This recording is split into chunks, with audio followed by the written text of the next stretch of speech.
안녕하세요. 한국외국어대학교 국제지역연구센터 국가전략사업단의 연구교수 송병준입니다.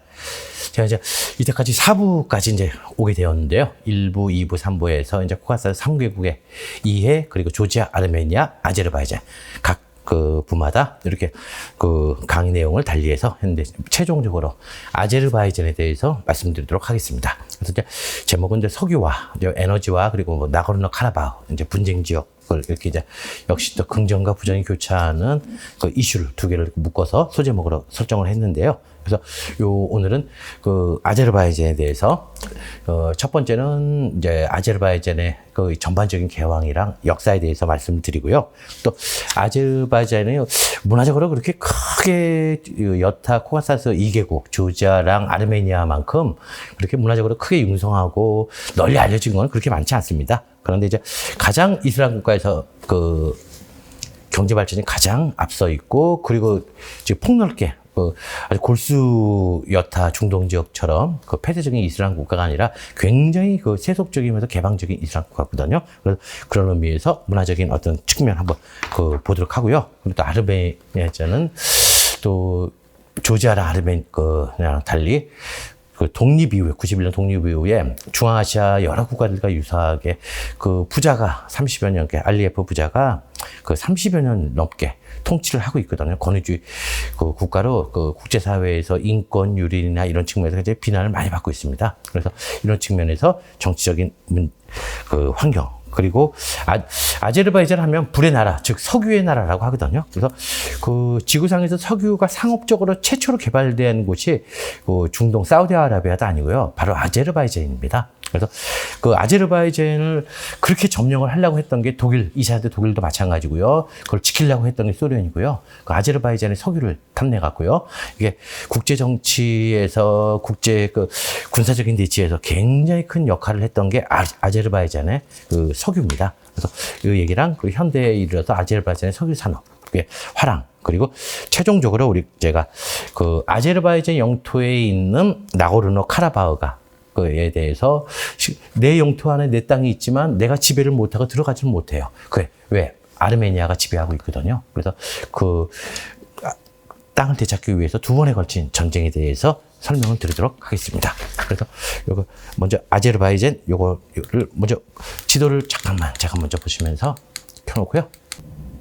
요거는 카라바흐 지역인데, 아제르바이잔이 그 영토가 저렇게 노란색으로 오른쪽으로 칠해진 게 나고르노 카라바흐거든요. 거기가 이제 그 아제르바이잔 영토 내에 사실은 아르메니아가 지배하고 있는 곳입니다. 그래서 요 국경을 왼쪽에 이제 아르메니아랑 맞대고 있고요.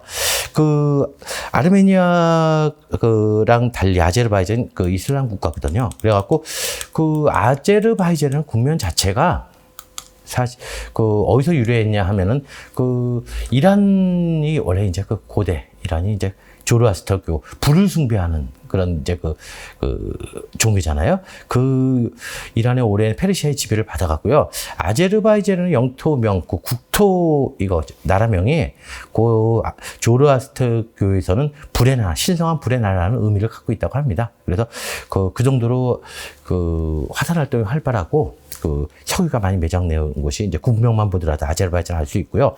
전 세계 진흙, 그 화산이 이렇게 산의 위에 꼭대기 이렇게 뾰쭉 해갖고 풍 터져갖고 이제 용암이 흘러내리는 게 아니라 진흙, 그 평지의 진흙 덩어리인데 진흙이 펑치법 뛰면서 물과 같이 이렇게 화산이 폭발하거든. 그걸 진흙 화산이라고 그러는데, 전 세계 진흙 화산이 한 700여 개가 있다는데 그중에 반이 아르메니아에 있습니다. 그리고 수도인 바쿠 인근에도 유명한 진흙 화산들이 몇 군데 있어서 세계적으로 유명한 관광지로 개발되어 있거든요.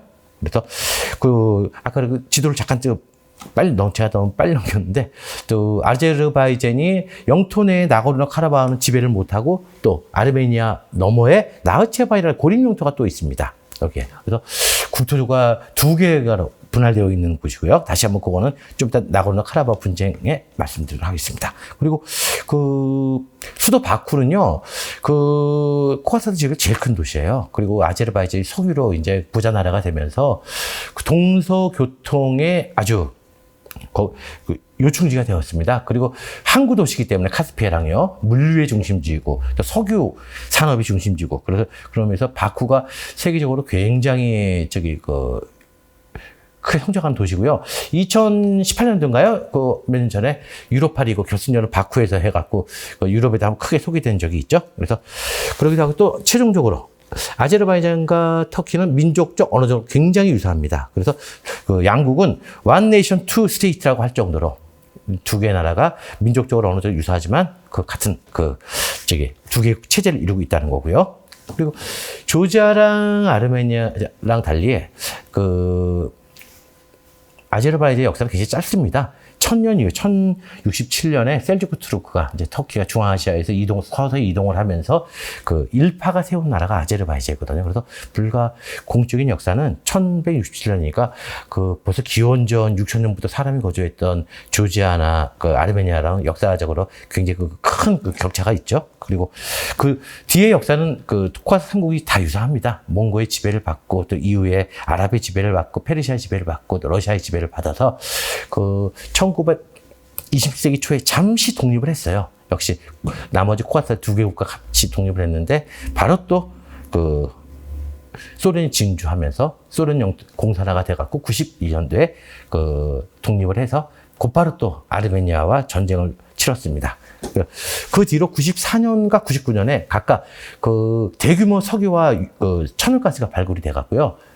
그 전부터도 그 채굴이 되었지만 또 대규모 유전이 현대적인 방법에 과학적인 방법으로 해서 대규모 유전을 두 군데나 발견을 해갖고요. 그거로 이제 서방으로 파이프라인이 연결되어 있어갖고 경제적으로 굉장히 급성장하고 있습니다. 에너지 판매로요. 그리고 여러 시간에 조지 아르메니아 할 때 말씀드렸는데 역시 아제르바이잔은 양 국가가 조지 아르메니아가 뿌리 깊은 기독교 국가인데 반해 이슬람 시아파 국가입니다. 그리고 역시 이란도 시아파 국가지만 이슬람 두 개 종교적으로는 이란과 아르메니아, 아제르바이잔은 교류는 없습니다. 한쪽은 아제르바이잔 굉장히 개방적인 이슬람 국가거든요. 세속 국가여갖고 헌법에도 종교랑 정치의 분리가 명기되어 있는 나라입니다. 그리고 1917년 잠시 다시 소련한테 점령당하기 이전에 잠시 3, 4년 독립 그 기간에 벌써 바쿠 국립대학을 이슬람권에서 최초로 고등교육기관을 세운 나라가 아제르바이잔이고요. 그 당시에 여성한테 이슬람권 최초로 참정권까지 인정했던 국가입니다. 그리고 지금은 키릴 문자를 쓰는데 이제 문자 개혁을 해갖고요. 국민의 99.5%가 문자 해독이 가능한. 그래서 이슬람 국가에서 가장 경제적으로 앞서고 개방적이고 선진화된 지역이 바로 아제르바이잔입니다. 그래서 또 종교적으로도 굉장히 간대해갖고요. 사실은 97%가 인구가 이슬람을 믿지만 안에는 많은 종교들이 다 종교 자유 인정이 돼갖고요. 미국 다음으로 큰 유대인 공동체가 있는 곳이 바로 또 아제르바이잔입니다. 수도 바쿠 인근에 커다란 오래전부터 유대인 공동체가 현재는 한 16,000명의 유대인들이 수도 바쿠 인근에서 거주하고 있습니다. 그 정도로 이슬람 국가이지만 종교적으로 간대한 국가입니다. 그리고 근데 이제 여기서 이제 주목할 것은 조지아랑 아르메니아랑 달리 철저한 권위주의 국가가 독재 국가입니다. 91년 독립과 동시에 처음에는 이제 민주적 정부가 들어섰는데 바로 쿠데타가 일어나고 한 2년여간의 혼란기를 겪으면서 에디아르 알리예프가 다시 집권을 해요. 근데 이 사람은 뭐냐? 마지막으로 공산주의 시절에 소련 아제르바이잔 서기장을 했던 사람이에요. 이 사람이 다시 대통령으로 집권을 해갖고 오랫동안 이 사람이 독재 정을 누리다가 그리고 2003년도 사망할 때쯤에 자기 아들 알라임 일리예프한테 정권을 물려줍니다. 그래서 지금 알라임 일리예프가 2003년부터 지금 2021년까지 근 20여 년을 집권을 하고 있습니다. 그래서 이 부자가 집권한 기간이 30년이 다 돼갔고요. 그리고 실제로는 또 지금 알람 알리예프 아버지였던 에디아라 알리예프가 소련 공산당 서기장이라고 그랬잖아요. 그까지 역사를 합치면은 40여 년 동안 오랫동안 두 부자가 나라를 통치하고 있습니다. 그리고 이거 알람 일리예프 이 사람은 2016년에 헌법 개정을 해갖고요. 원래는 부통령직이 없었거든요. 새로 신설을 했어요. 그리고 신설하고 부통령을 2인자로 대통령 다음으로 승계하는 2인자로 헌법적인 지위를 만들어 놓고 그 사람 누구를 앉혔냐? 바로 자기 부인을 낳쳤습니다. 그래서 그 부자가 또 국가를 운영하는 것도 모자라서 부인까지 이렇게 할 정도로 아주 굉장히 독재 국가인데, 그럼에도 불구하고 천연가스랑 석유가 풍부해갖고 국민들한테 폭넓은 무상 복지를 해갖고요, 국민들의 저항을 상대하고 있으면서 정권을 유지하고 있습니다. 예. 그리고 외교적으로는 이제 고립된 영토, 나고르노 카라바흐랑 나우체반을 연결할 수 있도록, 그러니까 완전한 영토의 통합, 이게 이제 외교적인 가장 큰 목표고, 그거를 위해서 터키와의 전략적인 연합, 이게 이제 외교 정책의 가장 큰 목표입니다. 그리고 이제 다음으로 석유를 말씀드리겠는데, 곧 아제르바이잔 하면 산유국이고 코카사스의 유일한 산유국인데, 잠시 아까 말씀드렸지만 그 석유를 상업적으로 최초로 채굴한 게 아제르바이잔이거든요. 그래서 10세기에 무슨 그리스나 저쪽 서양의 중세 시대 때 문헌에 보면은 벌써 바쿠에서 땅을 파면은 새까만 기름이 나와서 그거를 불로 활용했다는 문헌이 나올 정도로 이미 석유가 풍부하게 매장이 되어 있는 곳이에요. 육지예요. 그냥 깊이 들어갈 필요도 없이. 그래서 1846년 제정 러시아가요, 아제르바이잔을 점령하고 나서 서방 세계에서 독일, 프랑스에서 자금을 끌어들여갖고 최초로 드릴을 사용해갖고 땅 깊이 파갖고 석유를 채굴했습니다. 그래서 석유의 상업적인 이용 역사가 가장 긴, 벌써 1842세기 전이고요. 그리고 이미 19세기 말에 전 세계 석유, 아직까지 중동 지역의 석유가 본격적으로 채굴되기 전이거든. 일부 채굴되고 있고요. 그래서 전 세계에서 쓰는 석유의 절반이 아제르바이잔에서 나왔습니다. 그리고 그 당시에 러시아에서는 거의 전부 다 아제르바이잔 석유를 활용했고요. 2차 대전 때 가장 유명한 전투 중에 하나, 스탈린그라드 전투에서 독일군이 대량으로 이제 실패를 했는데, 진격에. 굳이 그렇게 대량 많은 사람이 희생되면서 그쪽 스탈린그라드를 점령하고 동쪽으로 진군을 하려고 했던 이유가 바로 바쿠의 유전을 점령하려고 그랬어요. 습니다. 유전을요. 그래서 그걸 또 지키려고 또 러시아가 총력을 벌였고요. 그래서 그 정도로 아제르바이잔은 석유가 풍부한 곳이고요. 그래서 2차 대전 끝나고 나서 스탈린이 바쿠의 유전의 노동자들한테 전부 다 훈장을 내렸대요. 석유를 2차 대전 전쟁 기간들 생산에 차질 없이 해서 결국은 우리 소련이 전쟁에서 이상 승리했다. 그래서 이스라엘 노동자들한테 포상을 했다는 얘기가 전투를 내려옵니다. 그래요?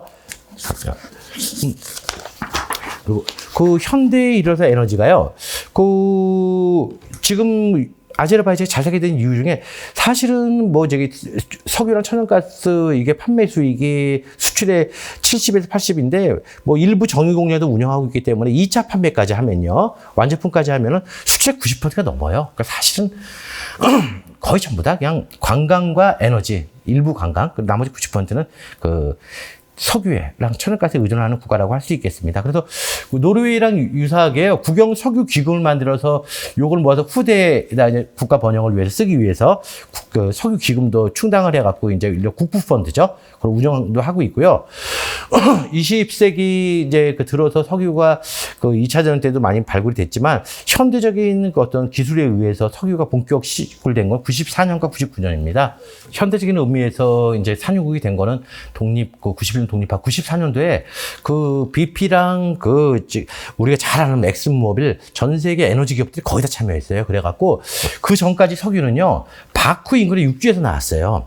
근데 거기서 이제 채굴에 이제 한계가 있고 다 채굴하니까 바로 앞바다에서요, 바쿠 앞바다 카스피해에서 대규모 유전이 발굴됐거든요. 그래서 그게 지금도 30년 계약으로요, 진행되고 있고 또 계약이 연장을 해갖고 지금도 채굴되고 있고요. 99년에는 역시 또 인근이에요. 카스피해, 바쿠에서 멀지 않은 곳에서 또 가스전이 또 발견돼갖고 이건 역시 또 지금 채굴이 되고 있습니다. 그래서 이 바람에 아르메니아랑 아제르바이잔은 오랫동안 분쟁인데, 유럽과 미국 기업들이 아르메니아 편을 일방적으로 들지 못하는 이유 중에 하나가 자국의 에너지 기업들이 전부 다 여기 참여하고 있습니다. 그리고 또 아제르바이잔은 정치적으로도 그걸 이용을 하고 있고요. 그래서 아제르바이잔 이미지를 만드는 게 석유가 또 경제적인 이 이외에도 중요한 국가 이미지를 만드는데 중요한 또 동력 중에 하나가 되고 있습니다. 그리고 지금은 오히려 천연가스 수익이 더 많은데요. BTC랑 BT라고 그래요. BT가 이제 바쿠의 약자거든요. 그리고 T가 이제 티빌리시, 그래고 C는 이제 터키 동부에 있는 도시의 이름이거든요. 그래서 요 이름을 붙여갖고 요게 천연가스 2개가요.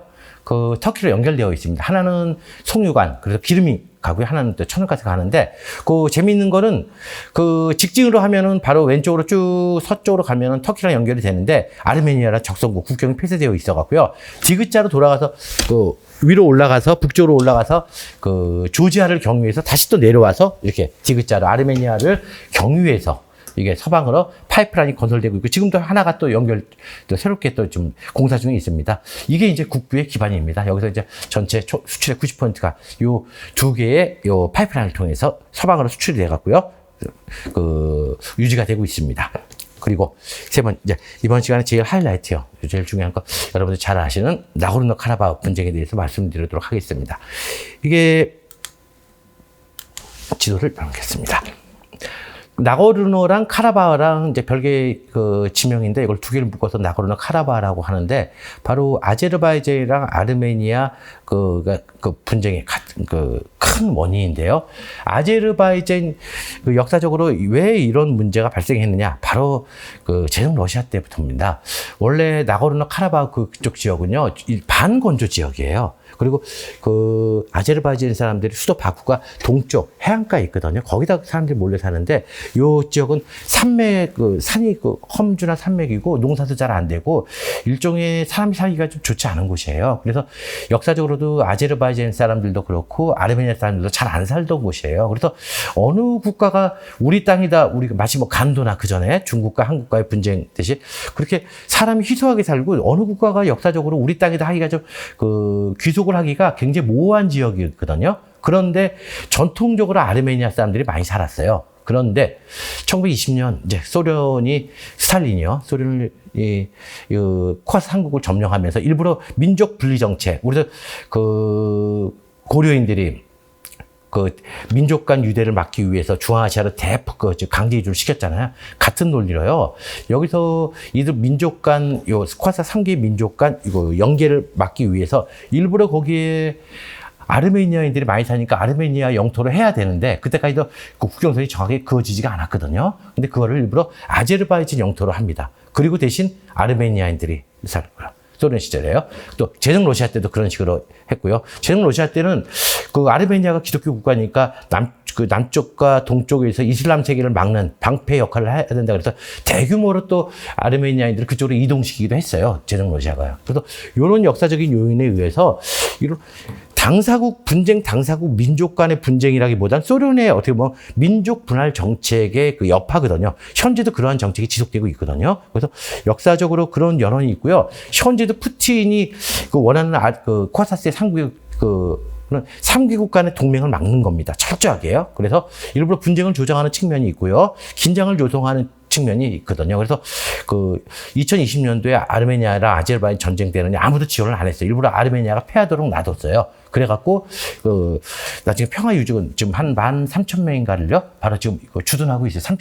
5년 동안 그 주둔 기간을 해놓고요. 바로 리친 회랑, 바로 아르메니아랑 아제르바이잔의 영토인 나고르노 카라바흐를 연결하는 유일한 통로거든요. 거기를 지금 13,000여 명의 러시아 군이 지키고 있습니다. 근데 주둔 기간은 5년으로 했는데 사실은 5년 나중에 연장될 것 같아요. 그리고 또 아르메니아의 제2의 도시 규물이라는 데가 좀 북쪽에 있거든요. 거기도 러시아군이 주둔하고 있어요. 그래서 사실은 러시아군이 조지아랑은 이제 전쟁을 벌여서 적대국이고, 아르메니아랑 아제르바이잔은 상대국에 모두 자국군을 주둔하고 있어서 이 코카사스 일대에 정치적인 영향력을 크게 행사하고 있는 게 바로 러시아입니다. 그래서 이런 역사적인 연원을 갖고 두 번의 전쟁을 걸쳤는데, 1991년 독립과 동시에 전쟁을 벌쳤는데, 아르메니아 인구 3분의 1밖에 안 되는데도 승리를 했어요.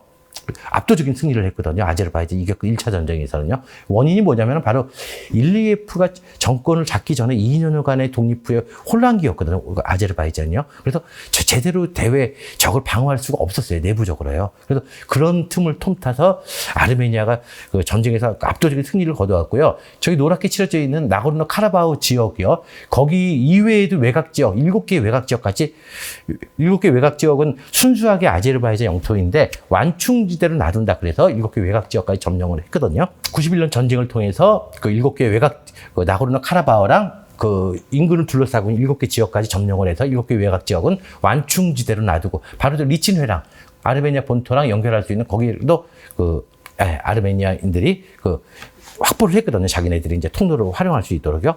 그리고 그로부터 30여 년 동안 이제 모호한 상태로 지냈거든요. 사실은 국제적으로는 나고르노 카라바흐는 아제르바이잔의 영토입니다. 그런데 실질적으로는 시료 지배는 아르메니아 하고 있고요. 그런데 아르메니아가 해외에서 동포들이 보내주는 송금으로 경제가 유지되는 굉장히 어려운 환경인데 나고르노 카라바흐까지 군사적으로 지원을 해줘야 되니까 굉장히 부담이 많아요.